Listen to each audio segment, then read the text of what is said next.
સુરત શહેરમાં ડોક્ટરશ્રીના પ્રિસ્ક્રિપ્શન વગર નશાકારક સિરપનું વેચાણ કરતા ઉધના વિસ્તારમાં આવેલ મેડિકલ સ્ટોર ઉપર ફૂડ એન્ડ ડ્રગ્સ વિભાગને સાથે રાખી કાર્યવાહી કરતી સુરત શહેર SOG police commissioner Shri Anupamsinh Gehlot સાહેબ સુરત શહેરનાઓએ સુરત શહેરમાં નાર્કોટિક્સ ડ્રગ્સની બદીને નેસ્તનાબૂદ કરવા માટે સુરત શહેર પોલીસ નાર્કોટિક્સ ડ્રગ્સની બદીને ડામવામાં સફળ રહેલ છે. વધુમાં માનનીય પોલીસ કમિશનર સાહેબશ્રીને ધ્યાને આવેલ કે સુરત શહેર વિસ્તારમાં ચાલતા કેટલાક મેડિકલ સ્ટોર ઉપર ડોક્ટરના પ્રિસ્ક્રિપ્શન વગર નશાકારક સિરપ તથા ટેબ્લેટ જેવા નશાકારક ડ્રગ્સનું વેચાણ કરી લોકોના સ્વાસ્થ્ય સાથે ચેડા થતા હોય તથા યુવાધન આવી ગોળી તથા સિરપનું સેવન કરીને નશાખોરીના રવાડે ચઢેલ હોય, જેથી આવા મેડિકલ સ્ટોર શોધી કાઢી તેમના વિરુદ્ધ કાર્યવાહી માટે સૂચના આપેલ. તે સૂચના અનુસાર નાયબ police commissioner Shri Rajdeepsinh Nakum SOG Surat શહેરનાઓના માર્ગદર્શન હેઠળ એસઓજી દ્વારા કામગીરી કરવામાં આવેલ છે. સૂચના અન્વયે એસઓજી પોલીસ ઇન્સ્પેક્ટર શ્રી નાઓએ સુરત શહેરમાં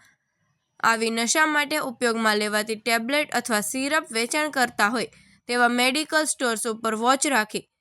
તે માટે એસઓજીની અલગ અલગ ટીમો બનાવવામાં આવેલ. તે દરમિયાન એએસઆઈ ઇમ્તિયાઝ ફખરુ મોહમ્મદ તથા પોલીસ કોન્સ્ટેબલ સિકંદર બિસ્મિલ્લા નાઓને ઉધના વિસ્તારમાં એક મેડિકલ સ્ટોરમાં આવી નશાકારક દવાઓ ડોક્ટરશ્રીના પ્રિસ્ક્રિપ્શન વગર વેચાતી હોવાની બાતમી મળેલ હતી, જે અંતર્ગત એસઓજીના અધિકારી માણસો તથા food and drugs inspector Shri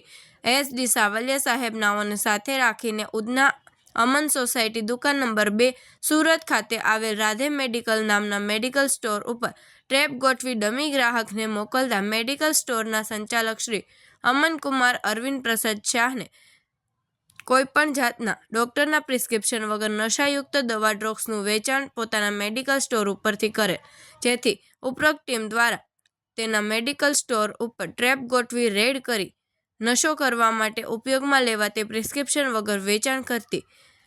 રેક્સન T નંગ 50 તથા કોનેક્સ ટી 10 નંગ 31 કુલ સિરપ નંગ 81 જેની કિંમત રૂપિયા 8,033ની મત્તાનો મુદ્દામાલ મળી આવેલ છે. ઉપરોક્ત મેડિકલ સ્ટોરમાંથી મળી આવેલ અને પ્રિસ્ક્રિપ્શન વગર વેચાણ કરાતી સિરપ તથા ટેબ્લેટના જથ્થા બાબતે ફૂડ એન્ડ ડ્રગ્સ વિભાગ દ્વારા આગળની તપાસ હાથ ધરેલ છે, તેમજ તેઓની પાસે તપાસ દરમિયાન ગેરકાયદેસર જણાઈ આવ્યાથી મેડિકલ સ્ટોર્સના લાયસન્સ ધારક તથા સંચાલક વિરુદ્ધ કાયદેસરની કાર્યવાહી હાથ ધરવામાં આવનાર છે.